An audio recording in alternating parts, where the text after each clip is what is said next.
Welcome, listeners, to episode 1 of I Heart 90s History, where we explore how historians study the 1990s. I'm Ben Waterhouse from the University of North Carolina at Chapel Hill. And I'm Lee Vinsel at Virginia Tech. For this episode, we talked to David Kirsch, Associate Professor of Management and Entrepreneurship at University of Maryland, about the dot-com bubble and bust of the 1990s and early 2000s. We had a great time talking to David and are excited to share it with you. We thought David was the perfect person to talk to for this first episode for a bunch of reasons. So first, as a historian of business and technology, he literally wrote the book on technology bubbles, how they burst, what gets left over in the wake. He also had a front row seat to the whole world of Silicon Valley in the 1990s, and that makes him a great person to kind of get at one of the big themes of this podcast, that question of how to merge the approach of a historian with lived memory and personal perspective. Our producer, Joe Fort, was also part of the conversation. Joe, what stood out to you from our chat with Kirsch? Well, what I found most compelling about talking to David is, I guess it provided like this opportunity to complicate the apocalyptic nature of bubbles and bursting, right? To look at these events through the lens of what was created as well as what was destroyed. Yeah. This is, we've had technology bubbles recently and maybe in a big one right now with AI. And this is a theme that's been coming up a lot about bubble studies, is how, sure, you have these initial periods of irrational exuberance and over investment in a technology, but that often kind of lays infrastructural groundwork and other kinds of work that sets up for longer longevity and success with the technology. And the fact that we're doing this over the internet right now together is one good example of that. And I think listeners are going to get a sense for just how inescapable the present moment is when we try to talk historically about the 1990s and a decade, 30 years in the rearview mirror, and yet we're kind of always coming back to what is the nature of AI at the moment? Is this a bubble? If so, where's it going? And so on. And that was in fall of 2025. Those conversations are only louder now that we're into close to the spring of 2026. Amen. Fun stuff. Yeah, as you say, Ben, we spoke with David Kirsch in October of 2025, recorded that interview for this podcast episode, and we began by asking David where he was, what he was doing, what he was thinking on August 9th, 1995, the date of the Netscape IPO.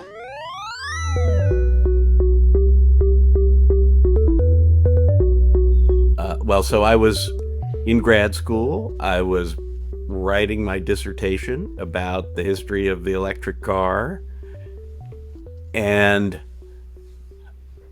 I was living in downtown Palo Alto, walking across the street on Saturday mornings to the farmers market where the golden retrievers of Palo Alto were tied up on one side of the street, and the exquisite Molino Creek tomatoes were hand-picked and polished for everyone's dilection in the little parking lot across the street.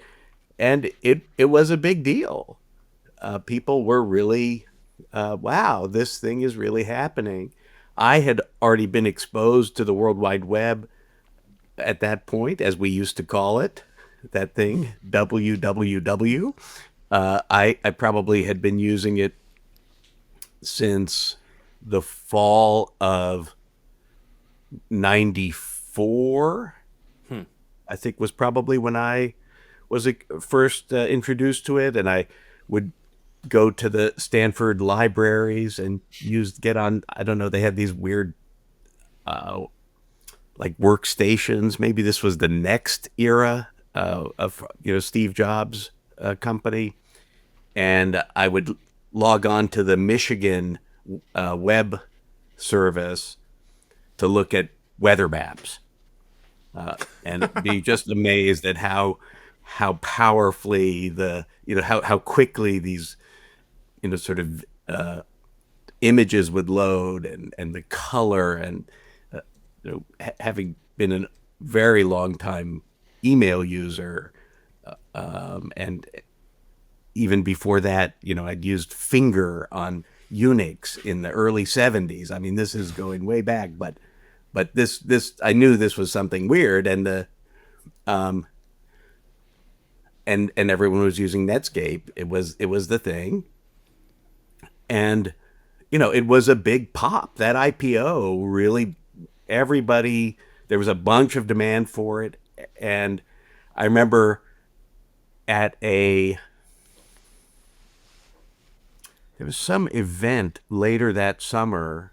I don't remember where it was, where people were saying, "Oh, I just need the Netscape to go up a little more. I needed to, it was a kind of currency, sort of like, in 23, you'd ask people, "What's your P Doom?" Right? No one talks about P Doom anymore, but because it's we're fucking here. It's Doom. So were people like you buying into it? I mean, were your fellow grad students? I was not. I didn't own any stock at that time. I was a graduate student. I was probably paying off the loans on my computer on my little Mac Duo that I financed so I could buy my wife an engagement ring. Just like. But I think it was heady times. It was crazy. And what year did you go to grad school, David? I started in the fall of 91. Okay, so you were like 4 years in at that point. Yeah, I mean, I was dissertating, and struggling and wondering, as we all have, would I ever get a job? And what does it matter? But that's an interesting kind of swing of time too. If you started in 91, that's kind of in the recession and it was dark. But 95 was not. No, and it kind of popped, and everyone.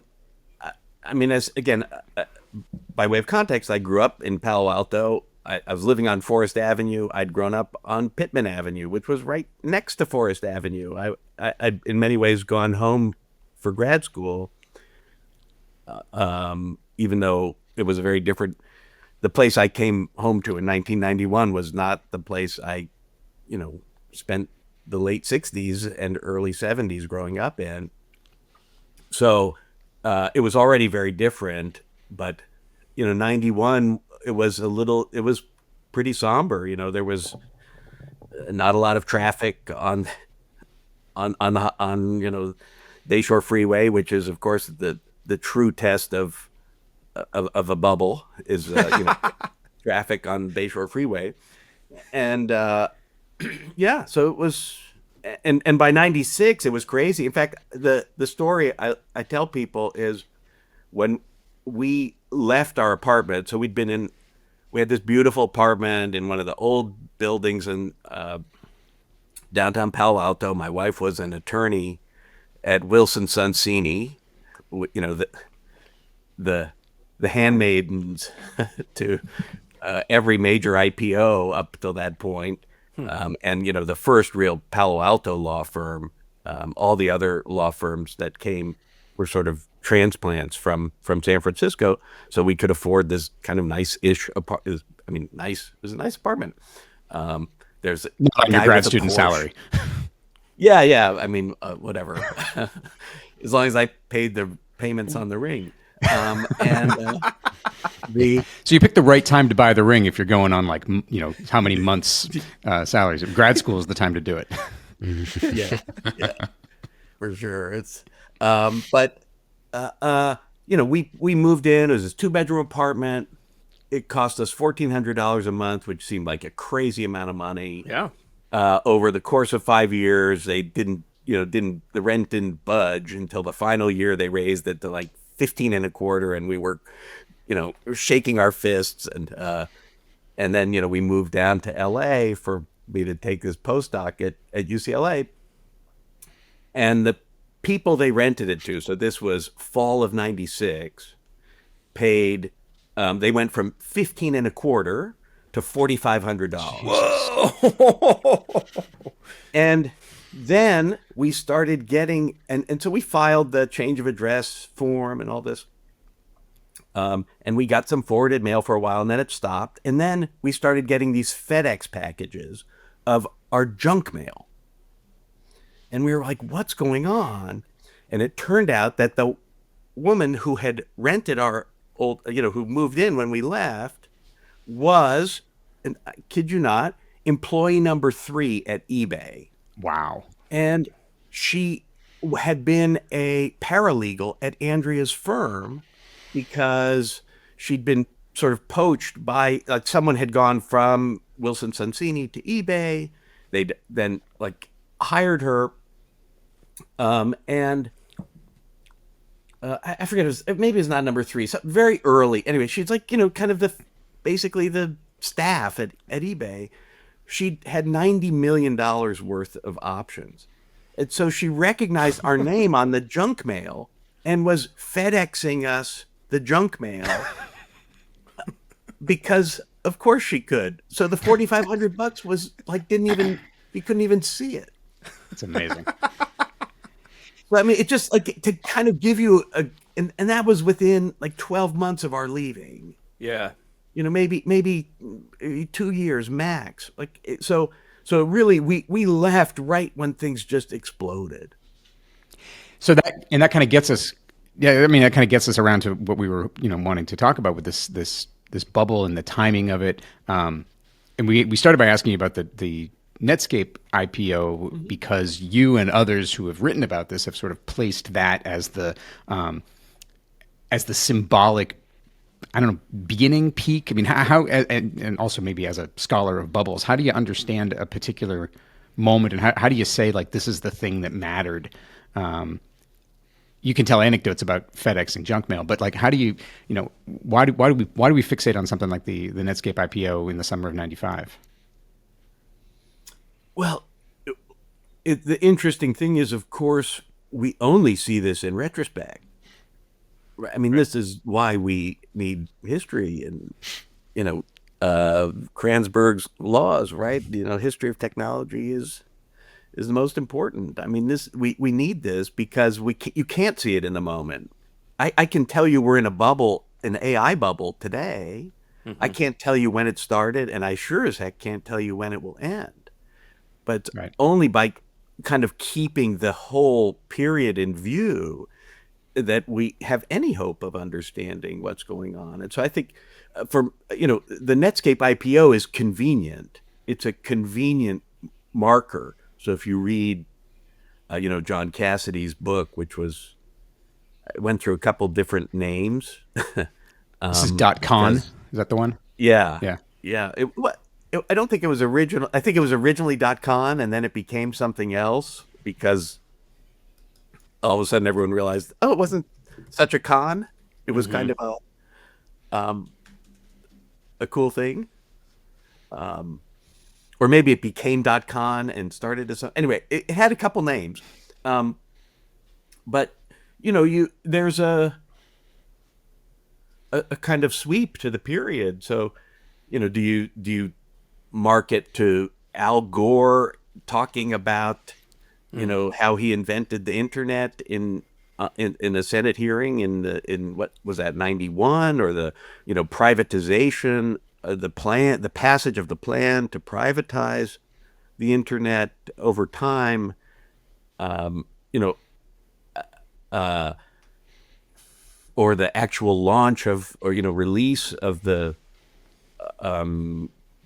World Wide Web and HTML protocols from CERN, and there's so many things you could point to, and I think at least as a kind of scholar of markets and startups and firms, I was for me that Netscape IPO was kind of when all of a sudden the public had access to this technology. Oh, right. So the theory of our bubble theory is you need something to invest in, or else you don't get a bubble.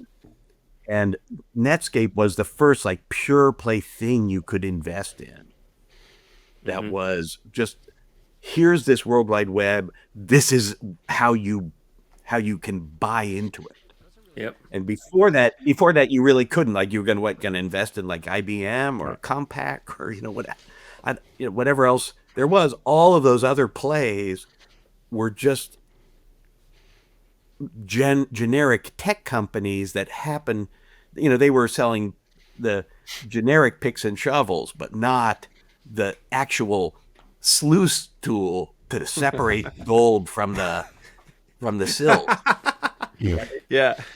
So that's where I think where the Netscape IPO really kind of it kind of was the thing that people could look at. You could put it,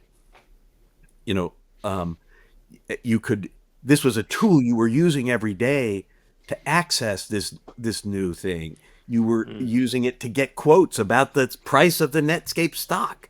You were, so that's where I think it was kind of, it occupies a particular moment. So there are three things in what you said that make me wonder about terminology and sort of methodology and looking at these things, at bubbles, in your assessment. One was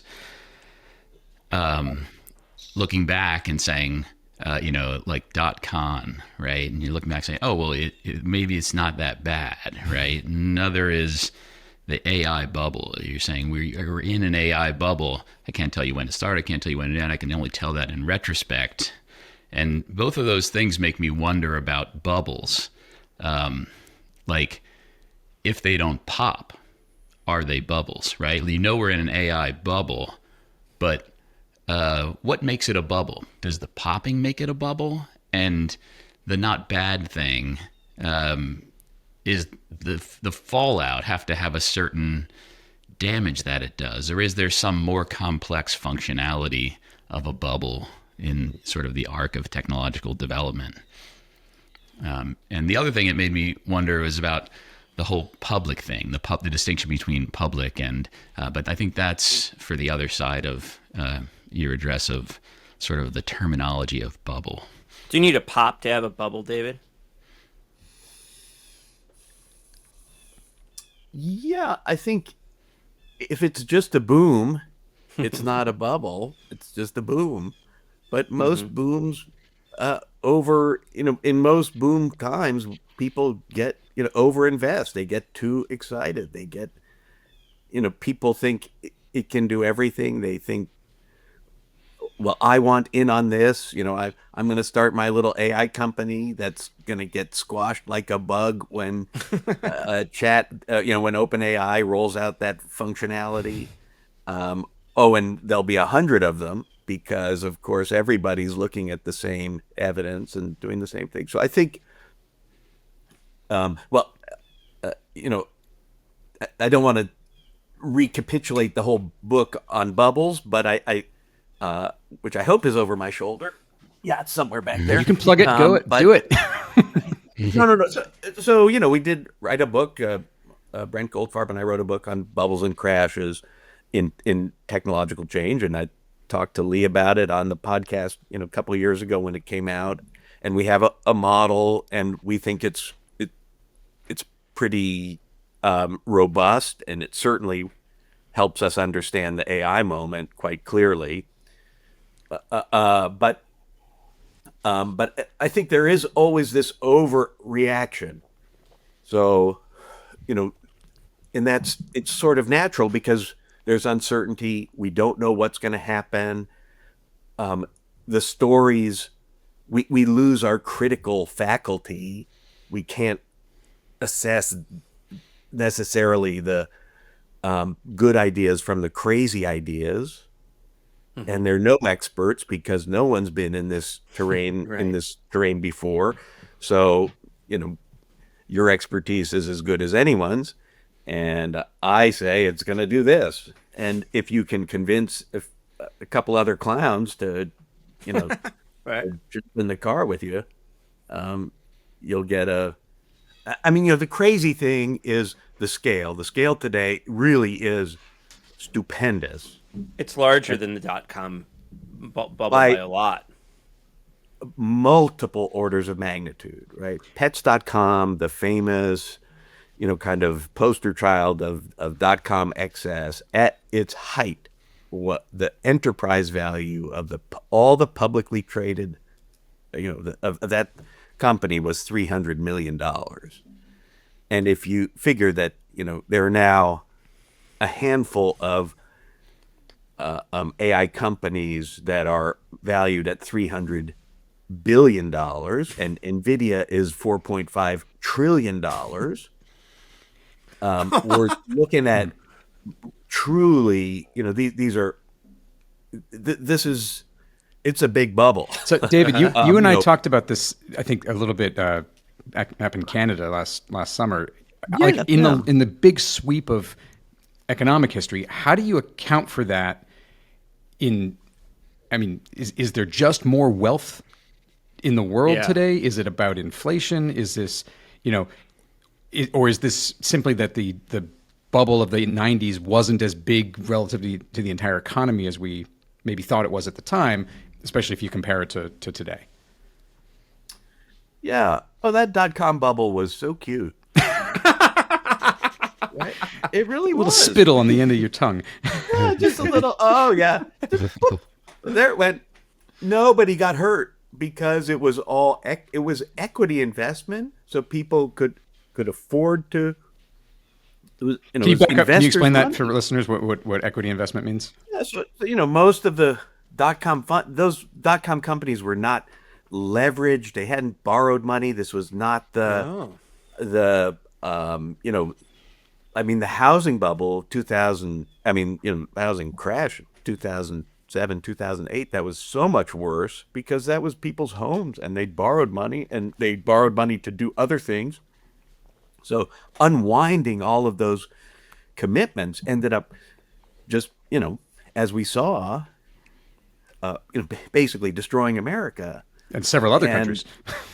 Yeah. But destroying our politics in a way. I would argue so much of Yeah, what totally. we're dealing with now is still the backlash from that.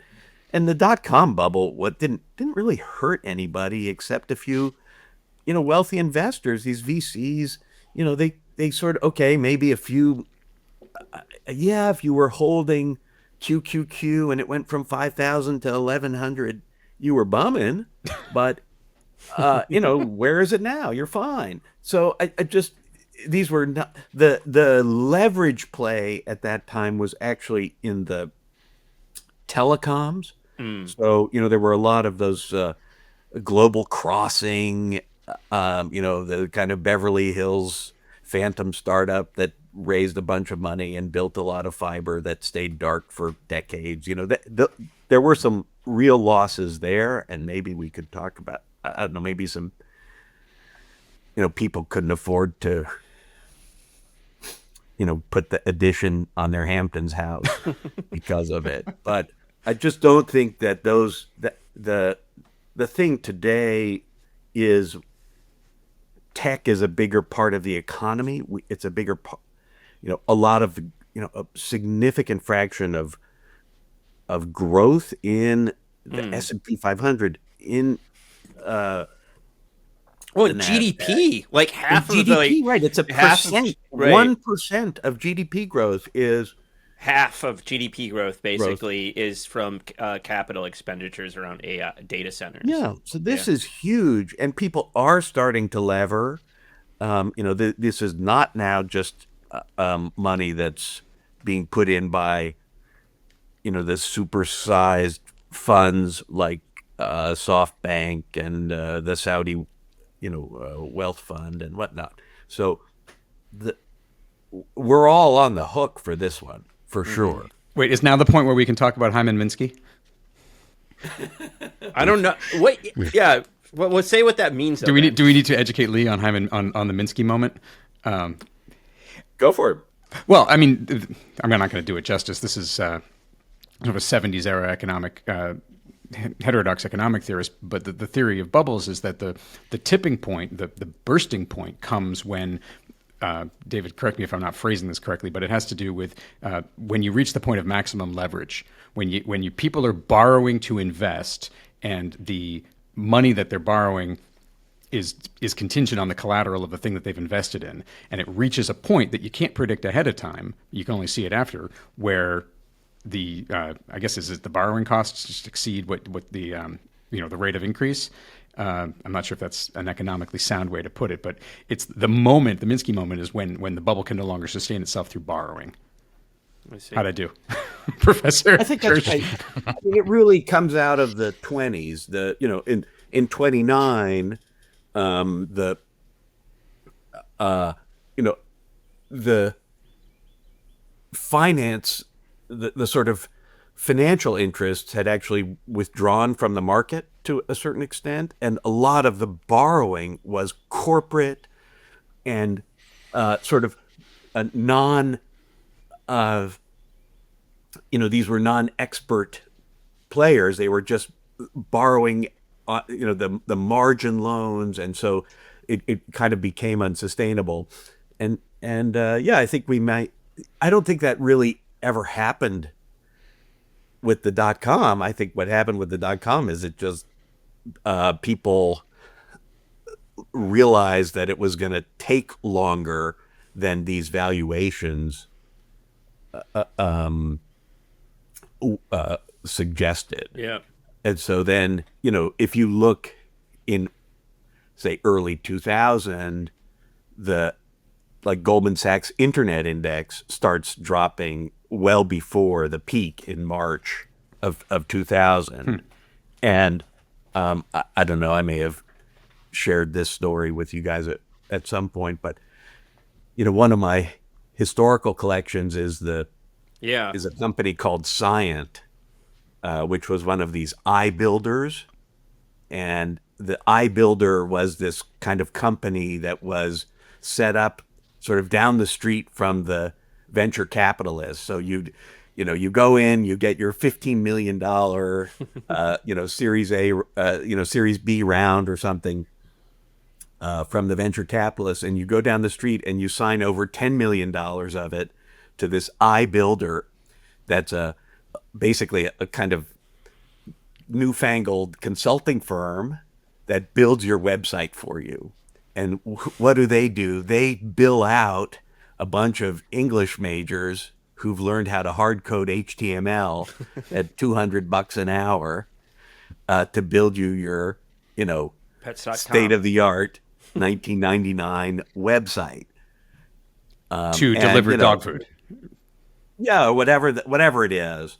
And I have the records. So Scient failed. I collected a bunch of their records, and what's really interesting is that Scient understood that the urgency was something they had to manufacture. Right? If they couldn't that's interesting. keep selling the urgency, your business will be disrupted. You might as well disrupt your own business. Someone's going to drive a Hummer through your business. That sounds very familiar. Right? Yeah. So, these guys were, and they, as soon as the kind of scales fell from the corporate's eyes, and they were like, wait a minute, this is urgent for you, but not for us.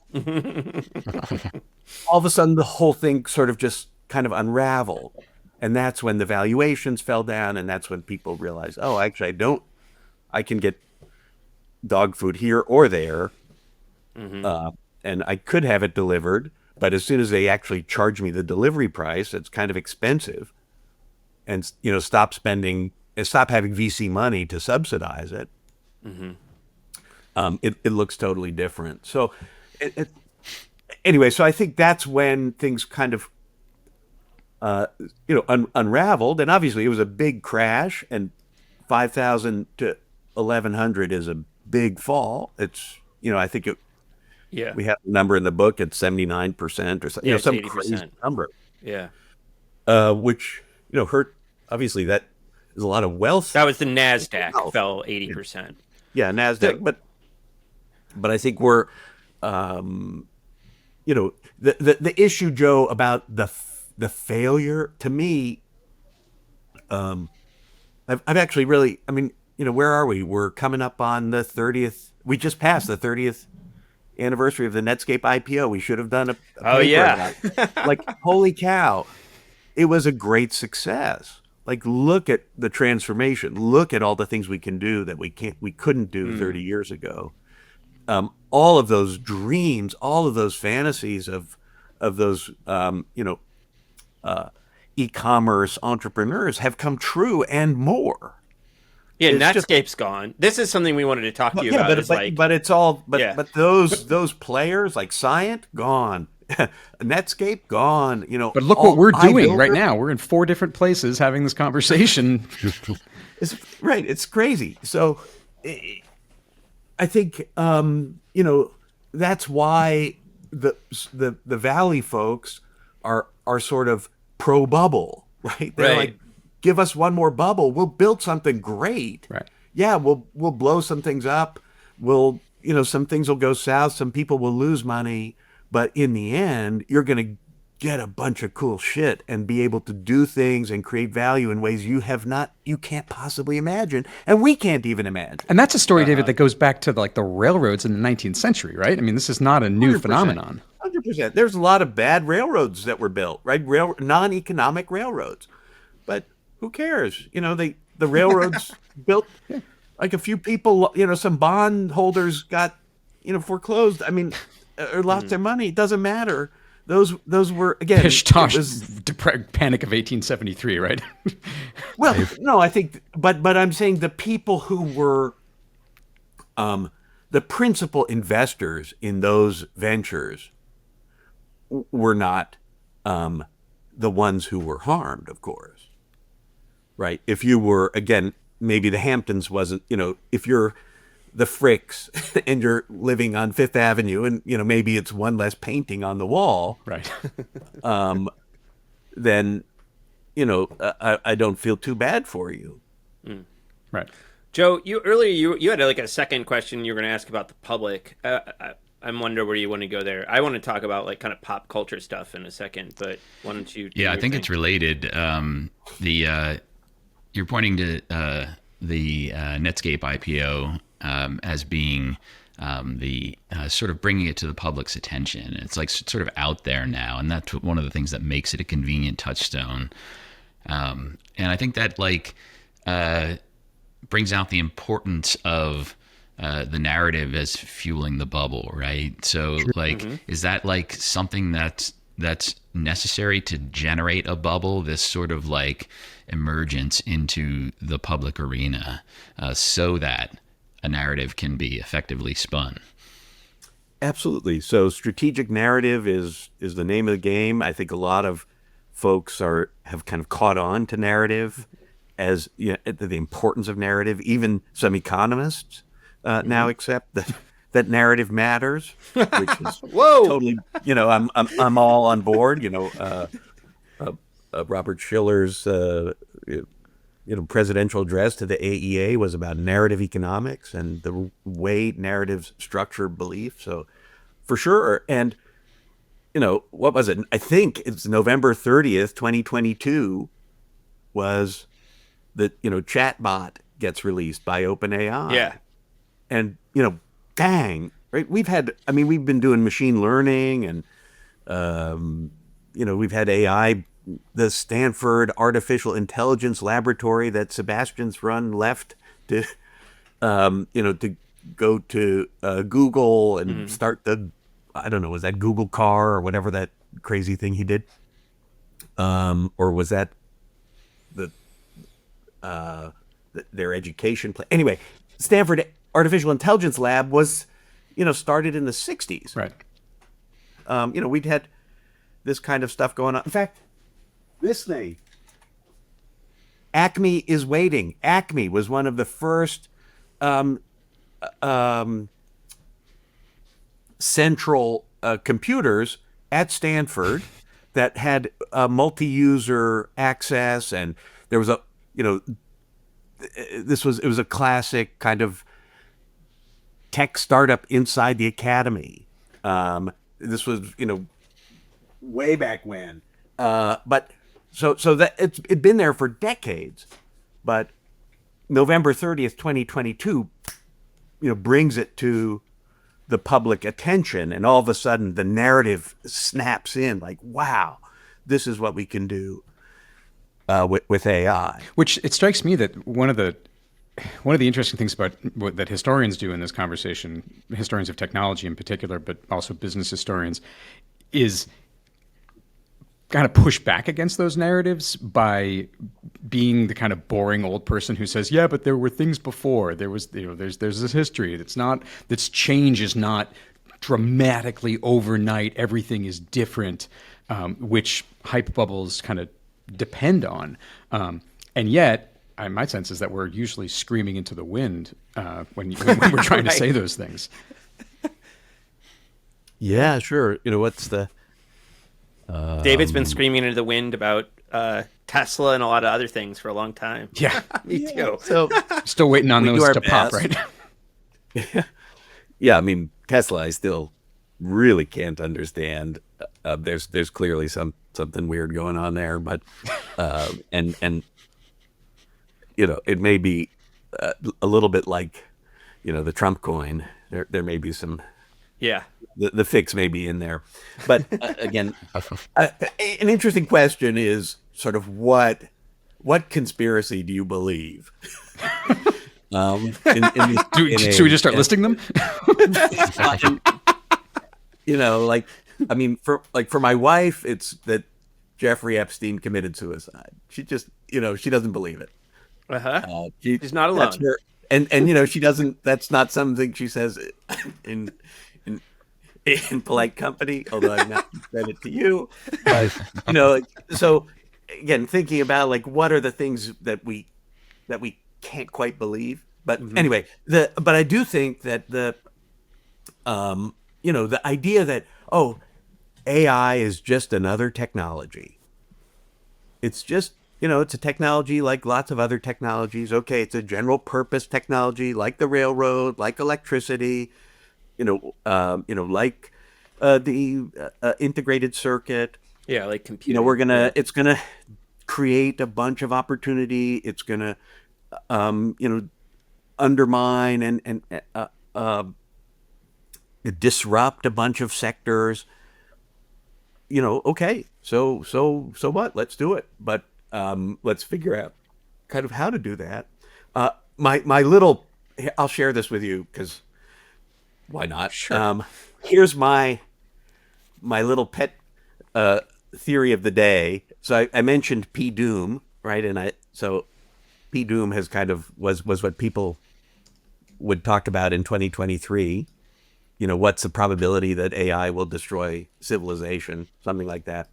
And so my recent realization was, if you were to kind of just behind the veil of ignorance, think of what is the policy that of all-powerful, villainous AI would concoct and have the free peoples of the world subject themselves to.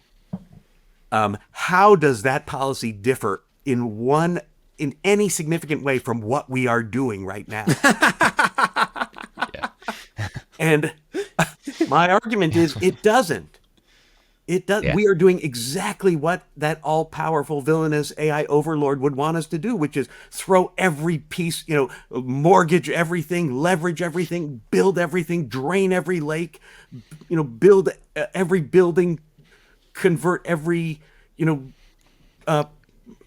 piece of silicon into the service of the AI, and all, to race to get AGI, and we've done it to ourselves. This is the bubble. That is the proof of the bubble, is that we're doing exactly like P Doom is one. It's here. Well, we're without the villainous overlord, it's us. So you're saying we've met the enemy and he is us? Yeah, that's it. Well, that's it. So that's it. You, David, you unwittingly did a perfect bridge from where I wanted to go from Joe to where I wanted to go. So it's the role of pop culture and the role of narrative, but the connection between narrative and pop culture and shit like science fiction and stuff like that, right? I mean, you just spun out this sci-fi thought experiment, which is the effective altruism. People like to run these thought experiments all day long, about, like villainous AIs and all these kinds of things and existential threats. But, like Sam Altman, Musk, and all these guys, they so often are dipping into kind of like pop cultural science fiction narratives in when they're doing like presentations at tech conferences, or they're sitting on one of these stages on like cushy chairs with people. Like they draw on all these kind of very deep pop culture sci-fi tropes, and it seems to be part of what makes their message so appealing. Is that fair? Sure, it is. The person I just defer to on this space is Jill Lepore.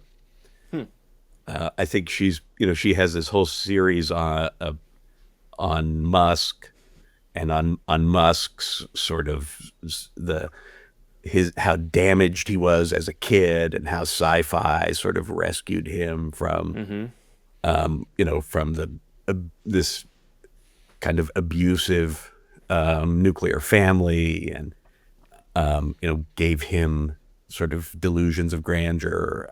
He was Tony Stark before, as an 8-year-old or whatever. So, anyway, so I think Jill Lepore is the person I kind of take my cue from on a lot of this sort of interpretive move. But I do think it's, it's not just Musk. It's all of these guys have a kind of, and it's all guys. I mean, I don't know why. Maybe I do, it's always about a girl. So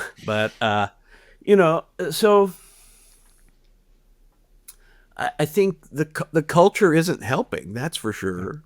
Yeah. I guess another way to put it is, I love your Bubbles book, and I use it a lot in talks that I give. Like sometimes I get brought out to give talks about AI at other universities and stuff like that, and I use your book. Your book is like very much a part of my frame.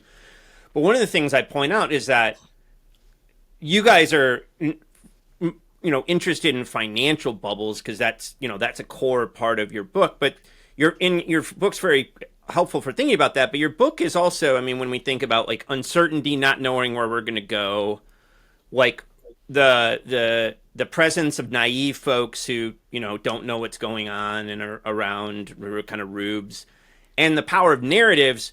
Those things, like setting aside pure play for half a second, are also, there's like broader cultural bubbles or something like that, right? There's bubbles in a much broader sense than just the financial stock market aspect.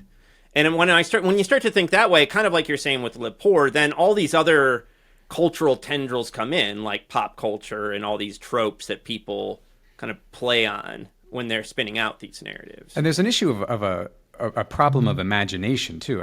What strikes me about the sci-fi stuff is that, David, you threw out a thought experiment about what would an evil, nefarious AI actually do, and your argument is exactly what we're doing. But it strikes me that when the general public thinks about this, there is an inability to kind of think about a reasonable range of possibilities, because it's either the Jetsons or Terminator. We have this. I think pop culture and sci-fi in particular give us a very that's the hype, crit hype, to divide right there. Yeah. Whereas reality can get really ugly and messy in human history, and really devastating and deadly, but it's also often pretty boring relative to what we can imagine. And I worry that, on both sides, Lee, of the crit hype thing, that there's just a lack of sort of ability to really appreciate a range of realistic options and then make decisions accordingly.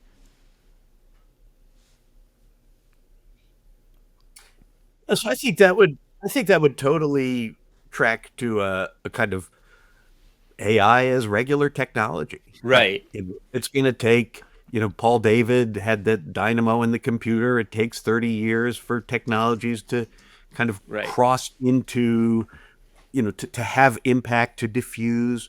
Maybe this is a little faster, so maybe it's 20 years, or it just, but the problem is we historians say, when you accelerationists say this time it's different, we say, no, it isn't. History says it isn't different. But what if one of these times it is different? Right. And that, and then we're wrong. The black swan, right? I mean, and yeah, then, we and then can't it's do like, that. wow, Yeah. AI really did, learn to learn, and now Yeah. we can't turn it off or whatever. So Right. I don't know. I don't get. For me, I do think the safe money is always on the middle. Something in the middle. It's not gonna. We're not getting to the Jetsons. We're not gonna. I don't remember any unhoused people in the Jetsons. Yeah, it was the 60s. They were going to solve poverty, remember? They declared war on They it. were down on ground level. Right. But David, The to your Jetsons were up in the point, sky. I've been talking about AI being a bubble since late 2022 when this whole fucking thing started. But I've been writing about it recently. I've also become kind of like skeptical of people who are too deflationary because they don't see how people are using this shit in everyday life to do things, right? Like a lot of my people who 100%. do like mundane office work are using it. Coders are using it. Joe, we use it for podcast work. Like Adobe has a pretty sweet AI-based audio processing tool. History professors use it. Right. So I mean, what I like about you and Brent when you talk about these things, David, is you're like, no, these moments turn us all into, ignorant, naive people in a sense. It doesn't even matter if you're a bubble expert, right? Like you cannot see what's going to happen. And no amount of study changes that. Right. No, we can't see around the corner, and yeah, I think it's we need to be pretty candid about that, and for sure that was, we saw that so clearly, and the reason we wrote the book was because of what we saw in the 90s, with going back to the .com stuff, and so I think it's we're all talking about AI. I guess we're all AI experts. Right. Right. We all know something. But it's, I think the weird part with it, to me, is that it is kind of hard to disconnect ourselves from it. Right. If I were to say, okay, this week I'm not using AI at all. Yeah. Right. Wow, I'm kind of like, what do I do? How do I? How do I? It might function? be impossible in some ways, given how it's being built into everything. Yeah, all Right, apps and stuff. Yeah. Yeah, exactly. And I can't search on Amazon. I can't do this. I can't Can't do search on Google. Yeah. But if Right. it was 1999, could you have said, I'm not going to use the internet this week? You personally, or me, or anybody else? I would guess not an academic. By 1999, I think we were pretty connected. I mean, email, if nothing else, right? Yeah. Yeah. But maybe it was easier then. Anyway, so I just think, that's the part where I don't know if this really is the cultural piece you're talking about, but so yeah, my bubble story is about some villainous AI, but the thing that the villainous AI isn't telling us to do, but we're doing anyway, is actually reconfiguring our lives and building AI into it in ways that are,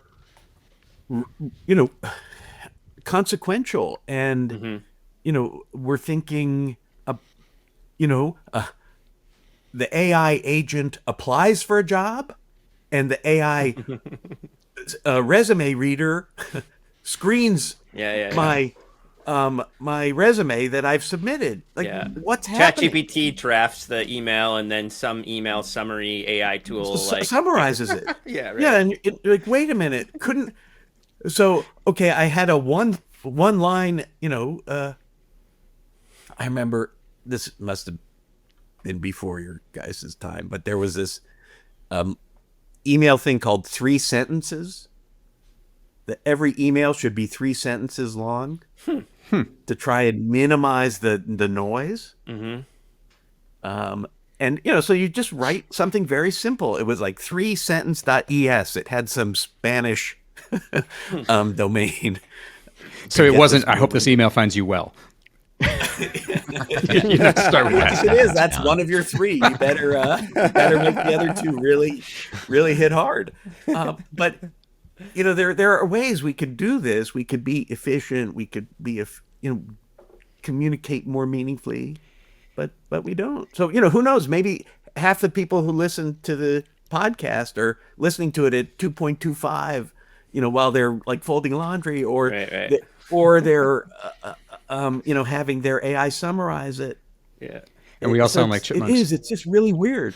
So, but this is interesting to me, David, because I wonder if, like, one thing that you're pointing out is the stupidity of current practice, right? If AI writes the resume and AI reads the resume and AI makes the hiring decision, clearly that's just dumb waste of effort. But it also exposes kind of a stupidity in the whole process, which you would think people would just eventually get wise to and realize if AI is going to write a 10-page report and then someone's going to read it and it's going to summarize it into 3 bullet points, that's just all silly, wasted effort to start with, which has sort of shades of bullshit jobs. That strikes me as different than pumping tons of money into it as speculation. Am I wrong about that? I mean, is the stupid use function related to creating an actual financial bubble, or is there like a hype culture bubble that exists separate from a financial bubble that could pop with devastating consequences? Yes, I think they're related. I think you're right that the culture piece, and again, this if I go back to my what would the villainous AI have us do, all the villainous AI cares about is feed the AI, right? That's all it wants. Feed it, build more. Every marginal dollar, more GPUs, more tokens, more, give me more power, give me more. So feed me is all that the villainous AI cares about. Right. And what you do with it is kind of like the fact that we're using some of that to create, bloated Vitas and simultaneously read, summarize those bloated Vitas is kind of on us. That's the, what was the line I heard the other day? Broken AI won't fix a broken institution. Something like that. I forget who said it. It was a Princeton computer science guy. I think I'm probably butchering it. But something like this. This is the underlying institutions are what are the things that don't work or are broken in some ways, and everyone is just seeing AI as the sort of the technology to fix it. And in that sense, I think that is the sort of cultural logic of technology, right? Is that whatever is wrong, whatever the culture tells us isn't working, let's find, use whatever the technology of the day is to fix it. I had some students pitching me a business the other day. I have to be a little careful because I don't want to, rake them too hard here, but noticing that a lot of the lower class persons, fresh people and sophomores and whatever, were feeling a little lonely on campus or having trouble. I think they pitched it as like a compass, a social compass to help you find friends. It's friend.ai. Yeah. Exactly. And and their solution was an app. Right. Like let's get technology to do it. And I just said, how can that possibly, like, the technology is the source of the loneliness, is the source of the isolation. We all know it. You walk into class, and when we used to walk into class, hey, how are you? You talk. There's noise. There's a din. It's it's the opportunity, those 5 minutes before the boring lecture starts, to kind of catch up with people. And now you walk into class and they're all just staring at their screens. It's silent. And so I think that in that sense, that like we just reach for we're lazy. It's I feel like an the other side. availability heuristic. So we just, it's like, here's a problem, bang, grab that. Let's have AI. What can AI do for that? Yeah. I feel like the other side of your question, Ben, is like, so David mentioned Paul David's The Dynamo and the Computer essay, which I turned a lot to in these moments too. And, just to reiterate, its argument is that with both the dynamo and the computer, it took quite a bit of time for these computers to diffuse out and become built into everyday practices and become useful and have economic consequences. And I think what happens during that process is a lot of experimentation of using technologies that don't pan out. There's a lot of stupid shit that happens, frankly, as people try things. And, so we saw this kind of MIT study come out that found that like 95% of Gen AI experiments happening in corporations right now are failing, according to this survey they did and the study they did. And, people like the computer historian Jim Cortada, who worked at IBM for like his whole career, he said this is not at all surprising. This is what you'd expect, actually. This is how it works, is when you introduce a new system, like the early wave of approaches mostly fail, like by huge amounts. And so I think that this is part of bubbles too, in the sense of when you have new technologies emerge and there's these kind of, as David and Brent point out, these powerful narratives develop about how awesome they're going to be. It forces firms and individuals to try things out, but a lot of it turns out to be fucking stupid, and a waste of time. And I think a lot of like the most egregious examples we're seeing today of Gen AI use just won't be around in 15 years. I mean, this is where people will be trying to apply it, and it's just not going to stick because it's a waste of time. It doesn't save us. It decreases quality. All these kinds of things. So this is a very optimistic kind of view of creative destruction of capitalism, right, Lee? That, these things will shake themselves out because, the market is more rational than that or whatever. Well, I think I'm very interested, so thinking about Joseph Schumpeter, the kind of classic, the father of innovation theory, and, his picture of innovation, I'm very interested in how he thought of recessions and downturns and cycles, because apparently somewhere someone said that he referred to downturns as douches, as in douche bags. Like, so like in these expansion cycles, you have a bunch of malinvestment. There's creative destruction happening, but there's a lot of people trying things out that are not going to work, that are just dirt. They're just garbage.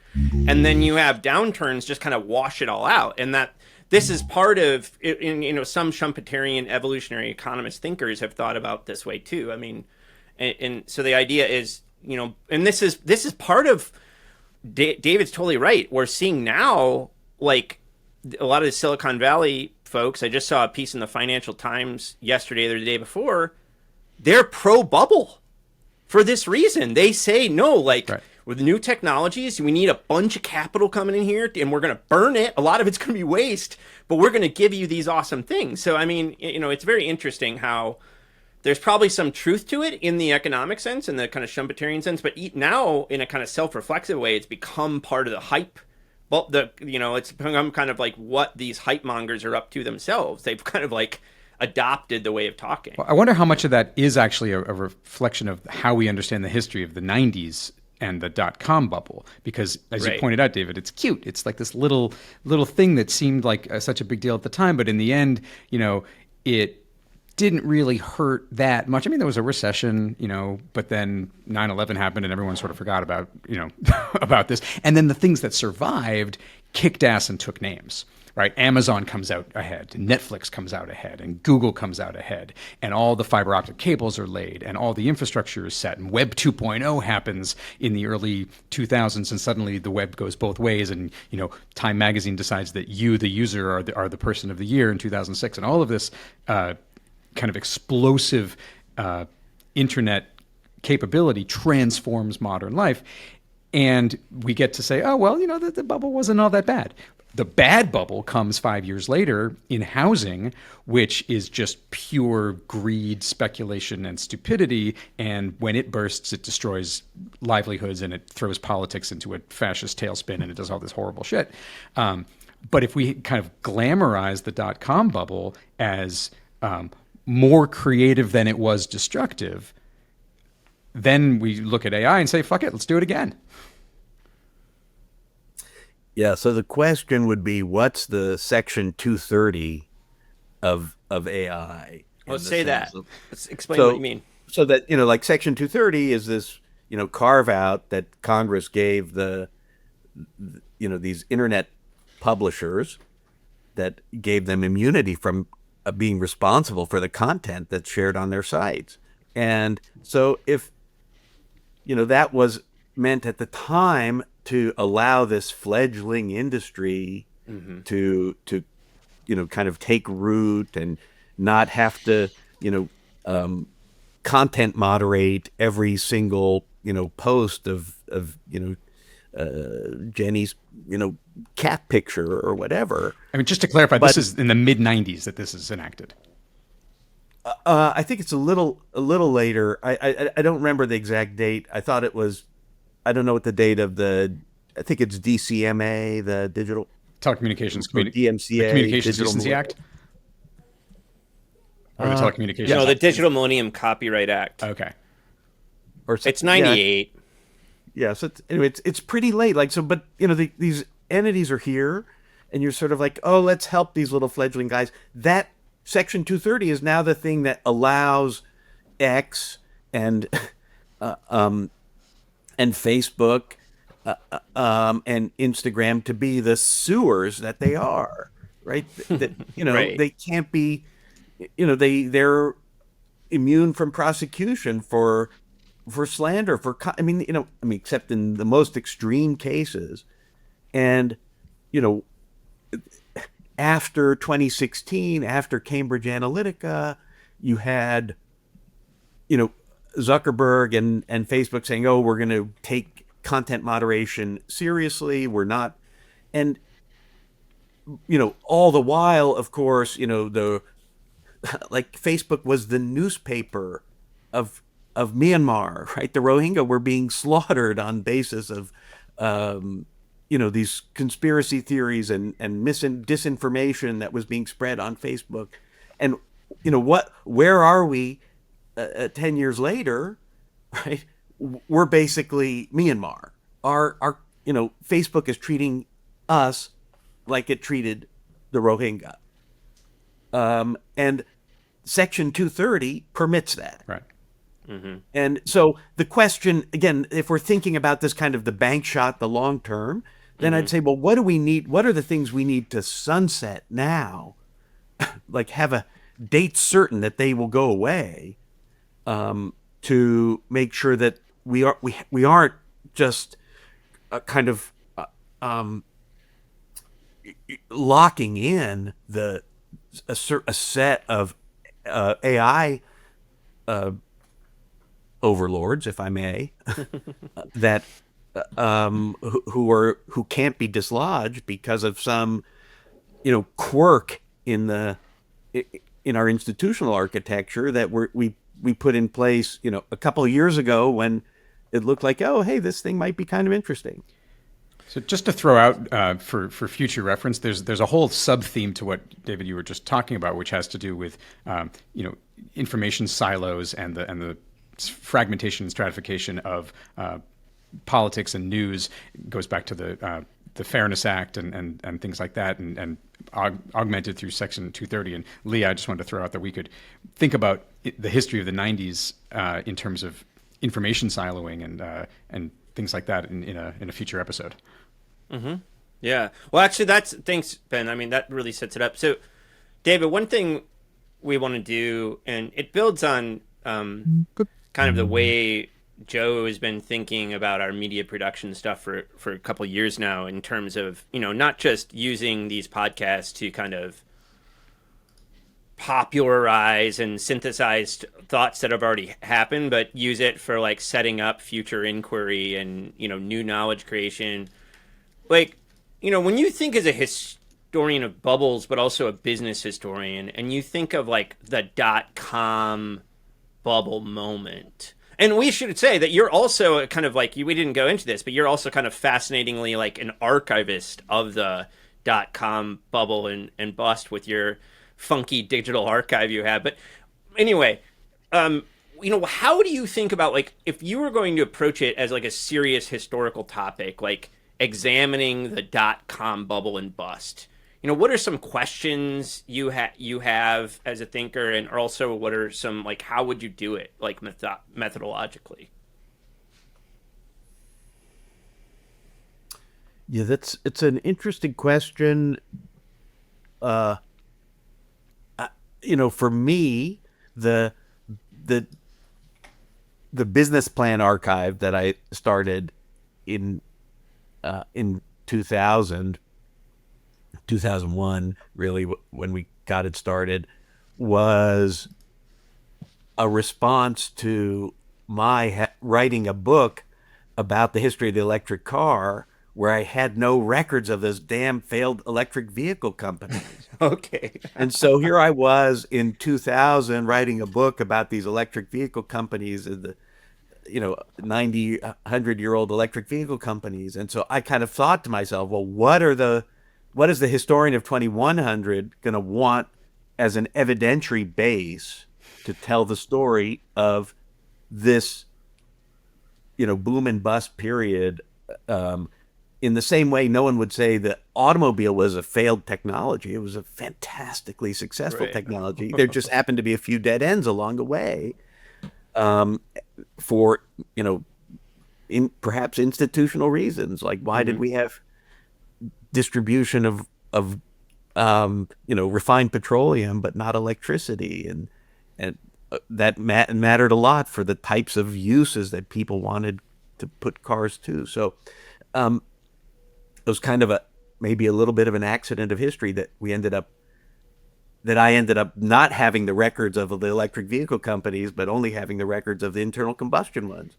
Mm-hmm. And so that was kind of my lodestone in 2001, 2002, 2003, was got to save these records, not for me, but for the historian of 2100.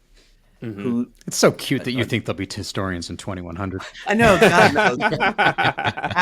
How quaint, how naive. The AI overlord will have it and can tell the story however they want to. That's right. But so I think you're asking the question in a way, well, what evidentiary base? So anyway, so I can tell you the questions that I was interested in about the .com era, and what was the role of business plans, and I remember going to Cafe Verona on Hamilton Avenue as a student, and it was walking distance. Walk past the Golden Retrievers, turn left, and you're at you're at Cafe Verona, and I was just there, probably reading Tom Hughes, but a lot of other people were there, like pitching, and there were stories about the VC goes, sits on the can in the Cafe Verona bathroom, and someone slides a business plan under the door. So I mean, all kinds of stuff that was going on there. I don't know that we could really capture that, but my thought was, well, if business plans were the coin of the realm, let's capture some business plans, and try and understand how people were using them, and what did they do? Were they, just like a kind of boundary object that people, a sort of thing you exchanged and you kind of weighed it and like looked at it, or did people actually read them? Who knows? So there were a whole set of questions like that. I think, maybe for if we're thinking about how we tell the history of AI, what do we need? Maybe we need, I don't know, search logs? Screenshots, lots of screenshots. Right. Well, I mean, David, you're pointing, that's the history of like use, right? And that shit is hard, actually, right? I mean, this is why we have so many histories of invention and firms and stuff like that. Like, those records stick around sometimes, but how Joe Schmo was using some technology in work life or home life is much harder to get at. And it gets into the thing we were talking about earlier about narrative and the kind of limited imagination that comes from, for example, sci-fi or even historical understanding. Because if all you have left over is sort of evidence of discourse as opposed to actual everyday use of technologies, all you know is kind of what people were saying about it. And as we know today, what they're saying is often completely ill-informed, or it's warped by a lack of imagination about what things could be. Can you imagine reading the 2025 discourse about AI and thinking that reflects reality? Yeah, right. Well, and I was sort of thinking, what should I have, in 2023, right? My little P-Doom insight, I should have been running a survey or something. So what's your P-Doom? Like, hey, all you engineers, Right. and instead, all we're going to get is like P-Doom usage in the engram. Right. It's not really gonna help us very much. And so, Yeah. and we're also now so so much of what we read is AI slop. So our text analysis, all the things we've relied upon, the thought that kind of text was kind of a human product, has to be rethought. It isn't, Right. So much of it is slop. And so then how do we kind of get a human signal from the slop is going to be pretty hard too. I'm sorry, I may not have answered your question. No, dude, I think that dark note is precisely the right place to stop this conversation.